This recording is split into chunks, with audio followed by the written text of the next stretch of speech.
பகவான் பகலிலே வரக்கூடாது என்று இரவிலே வந்தார். ஆஹா, நமது கலை எவ்வளவு வேகமாக முன்னேறுகிறது பார்த்தாயா காந்தா? நமக்கு இப்பொழுது தேவையான இம்மாதிரி பாட்டுகளுக்கல்லவா நேற்று ஆடி இருக்க வேண்டும்.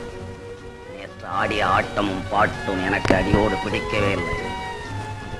ஆலையும் தங்கே நீ ஊதாயோ காளிகளின் துயரத்தை பற்றி தானே பாடினார்கள். அதை யார் கேட்பார்கள்? இங்கு 2 அடி பாடுவதற்குள் வந்திருந்த பெரிய மனிதர்கள் அத்தனை பேரும் எழுந்து வெளியே போய்விட்டார்.